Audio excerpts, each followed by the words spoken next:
Hey, Paul. Apologies, I'm calling you unannounced, but thought it is important that we cover off on a very critical issue at this juncture in the context of Ukraine and Russia and how the issues engulfing the entire world.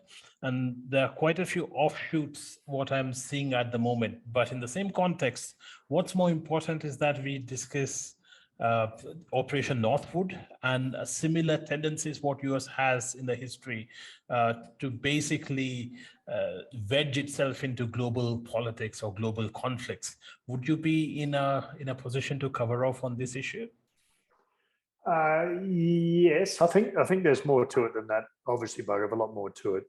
I'm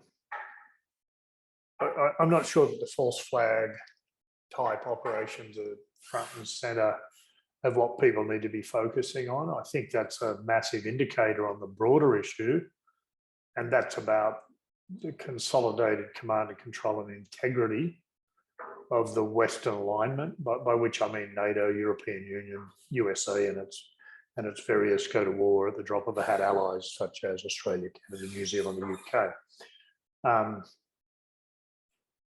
Just to add a bit of detail there, some people may not know what Operation Northwoods was, but it was, and correct me on the history, but a friend raised this with me the other day too, but it was basically America concocting reasons to go to war against Cuba.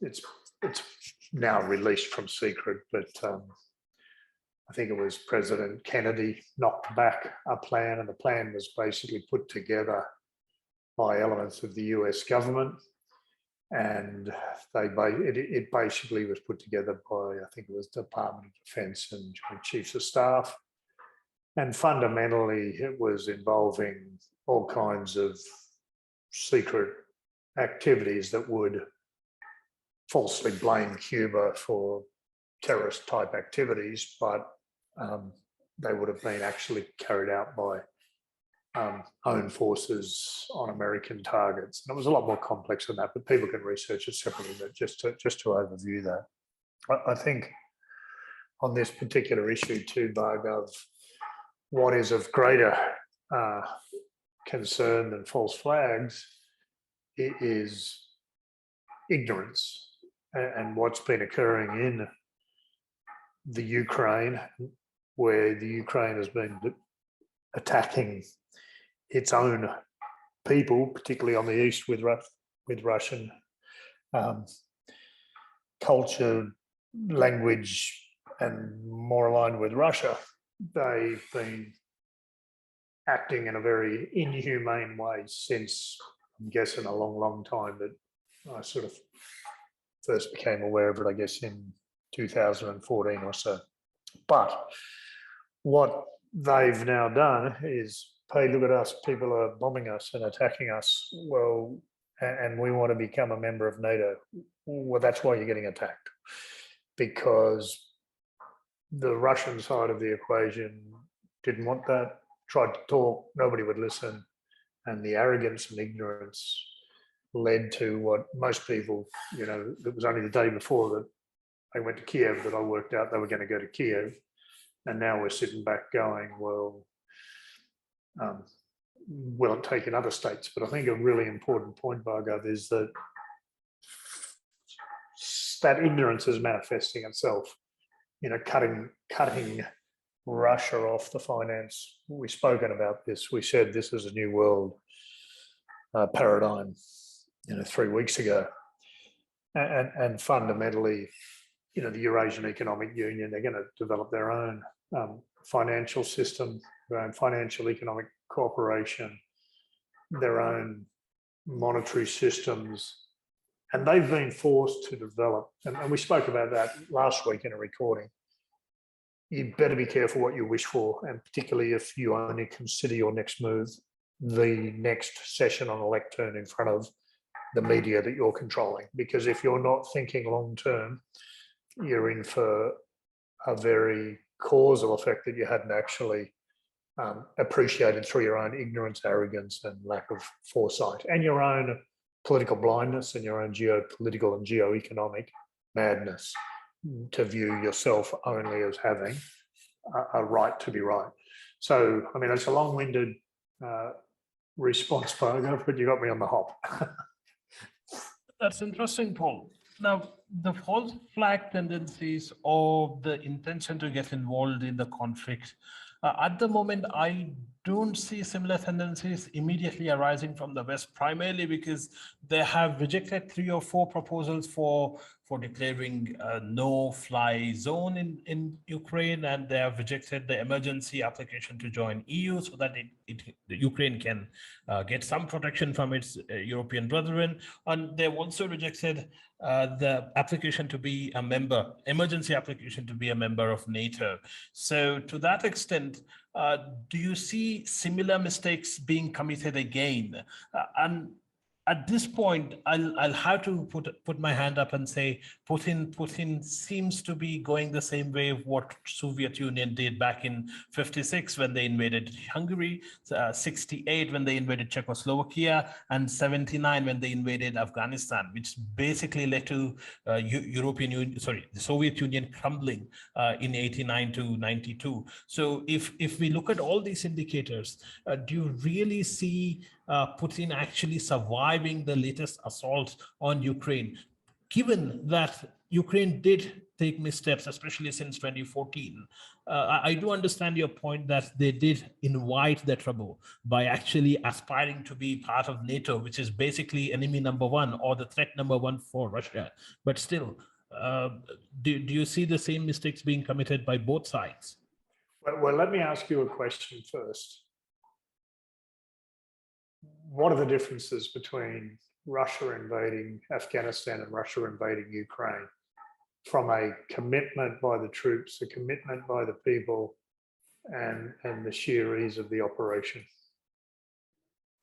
Paul, it's very difficult to compare. If we put a few cards on the table, let's say in terms of commitment of the people, in the current context, it's a matter of nationality and ethnicity. Yes. And in Afghanistan, it was largely a matter of propaganda as well as spread of ideology into Afghanistan. Quote unquote, the Communist Party in Afghanistan was basically being replaced by the Russian brand. And they use the military operation there. So, that's why. Bhargav, that's the point I'm making, right? I mean, if we're going to quote situations from history, Russia had minimal support in Afghanistan, negligible. So in terms of Putin's very clear and direct approach, that'll go down as one of Russia's greatest ever screw-ups, obviously, right? Now, whereas now Putin's in control and he's going into Ukraine, big chunks of people identify with Russia. There's a lot of history in terms of atrocities on his side. There's an inept, arrogant, facetious West, ripping out a handbag and slapping him. There's no real consolidated command and control, will to fight. So, I think we have to look at it and go, is he gonna succeed there? I think he will. And is he going to be in an Afghanistan type situation that also undermined USA, by the way? It did them in and it did all the allies in. So the Afghans, historically, we can go back hundreds of years and state, if you decide to attack Afghanistan, then you have passed you're a delusional, arrogant test, because you're not going to win there. The Afghans combine as tribes, they fight well, they're physically hard, they're operating in an extremely hard environment. So to go into war there, only the delusional and fools do that, and everyone's had a crack, and they've all learned the same lesson. But I don't think you can go blindly along the path that the Ukraine is going to fight with the tenacity of the Afghans, which are obviously a completely different ethnicity, language, history. There's a lot of Russian sympathizers in the Ukraine, more so because of the way the Ukraine's been behaving. And I think people are trying to look at this and go, well, he's going to get bogged down in guerrilla warfare. Yep, of course he is. But he's prepared to do that and he's prepared to do that for a reason, and that is if he doesn't, NATO will go in and depower his ability to strengthen Russia, and his mission may well be to recreate the Soviet Union. And do people know how strong their finances are or are not? They have some idea, but probably not as much as all the academic analysts and pundits are talking about, and they're failing to see the power and the initiative that the Eurasian Economic Union is going to get when it teams up with China and it teams up with other states or unions or countries that are very much prepared to say to the West, look, your little control of money and money circulations to propagate your own agendas is coming to an end. And it can't help but think there's been some excellent ignorance in manifesting the situation, both from a military perspective, but for future economic effects of sanctions, security effects of ill-considered plans to send in anti-tank weapons, and ill-conceived thought to consider what's going to happen when you ban a major state that has friends with similar agendas. So I think this is going down a path, we said it 3 weeks ago. It's a different world. It's a massive turning point in history. But like most massive turning points in history, there's a strong alignment of stupidity amongst various stakeholders and their leadership. Okay. Well, these are interesting points what you raise, and that reminds me of the very fact that the West is crying sympathy for Ukraine, but if you look at the treatment of Ukrainian people within Europe, even before 2014, it's quite despicable. They are looked down upon as cheap labor, and they're mistreated at every juncture, and they're looked down because apparently they are the most corrupt country in Europe. But when it comes to supporting them, and they're nowhere to be seen, and this reeks of hypocrisy at the highest level. Now, having said that, you also mentioned a key point, that is sustenance and sustainability of the alternate world order, especially the financial system, and that's exactly where the third front becomes quite important, and the third front includes the whole of Asia, which have interestingly and quite smartly kept out of the entire conflict. They have abstained from every UN resolution voting until now, and key countries in the entire scheme of things remain China and India. And India, especially now, is being accused of looking for cheap oil from Russia. Well, how would you look at this scenario, especially now, because countries like Indonesia, India, and even in the Middle East, they have been dragged into global conflicts, including First and the Second World War, when the conflicts were not their own. And would you say it is prudent and fair on their part to keep out of the conflict and see how they can benefit from a very smart or shrewd deal with Russia or the West as well? Well, look, I mean, neutrality in Europe and neutrality in Asia has always been a prudent and smart way to go. I think, obviously, when you combine, look, I always talk about the axis that's forming in the East, and it's not so geographically bound. The Saudis, Iranians, North Koreans, China, of course, Russia, and parts of states that are still sympathetic with it.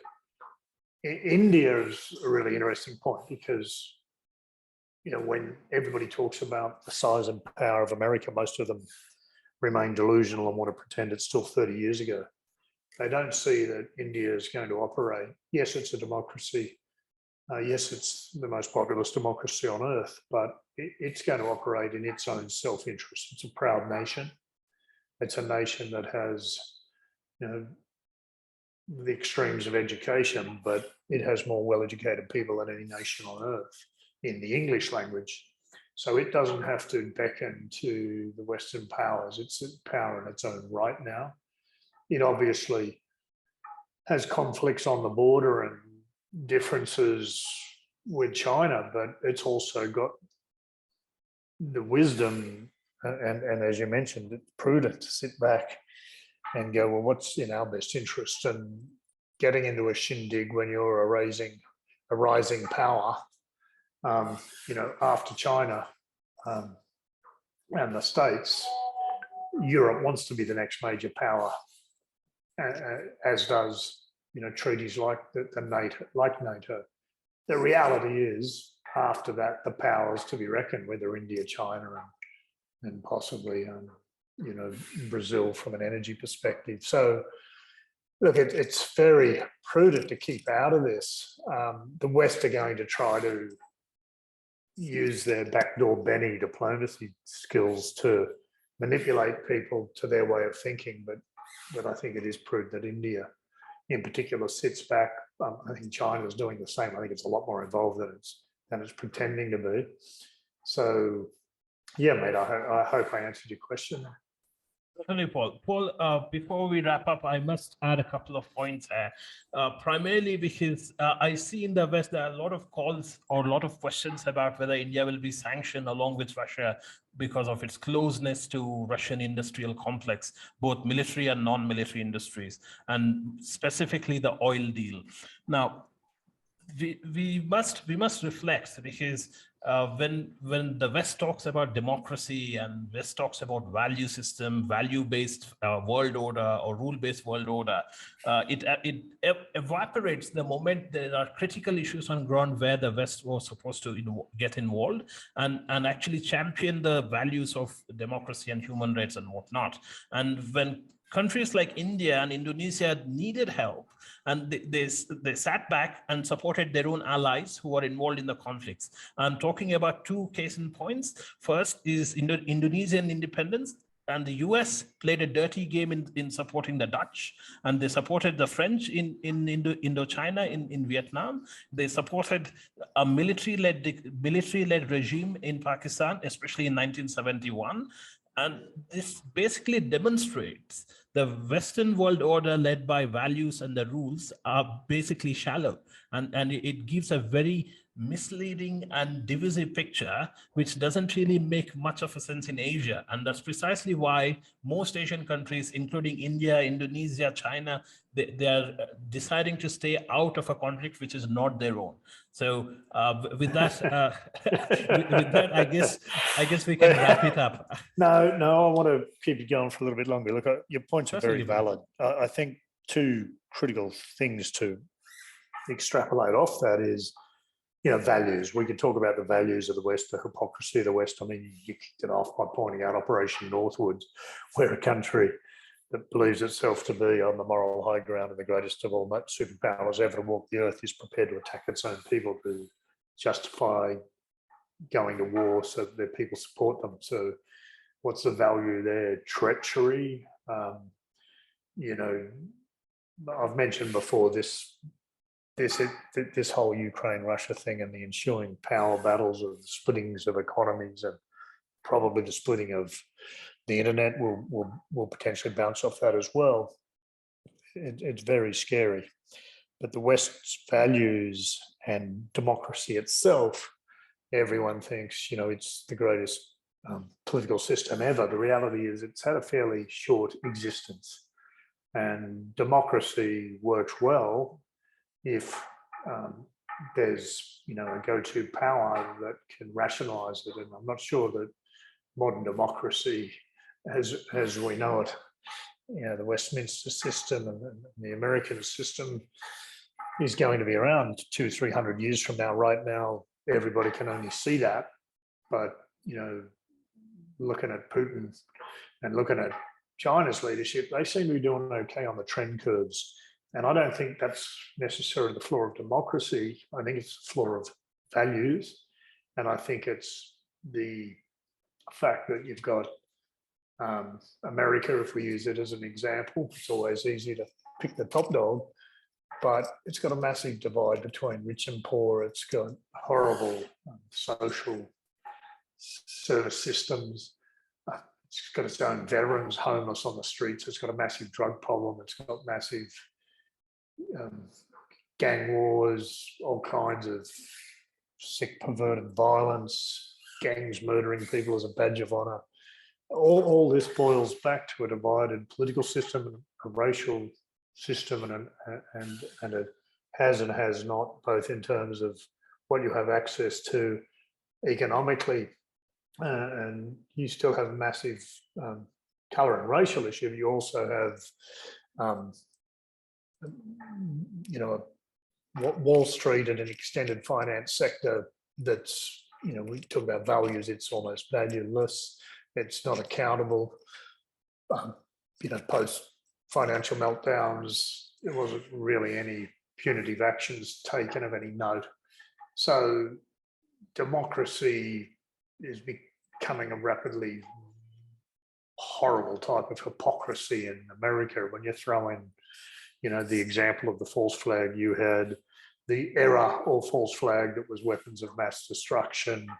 You know, I'm not putting 9/11 in that category, but weapons of mass destruction, most certainly, in my professional judgment, was false flag. If not that, then the best case is it was abject stupidity. Neither bodes well for the future of the current democratic model in America. I think UK system's a lot more robust.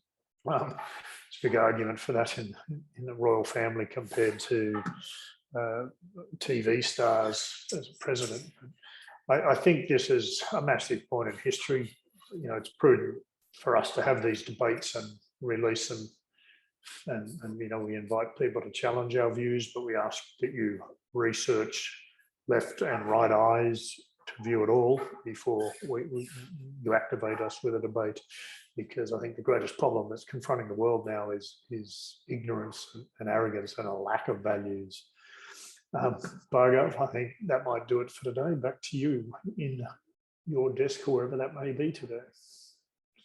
Paul, thank you for your thoughts, and I must say these are quite intriguing conversations, and I do hope these add value to our clients and those who want to know more about our bespoke services, including membership services. They can reach out to us on our website, or they can contact us directly. Thank you everyone for listening in.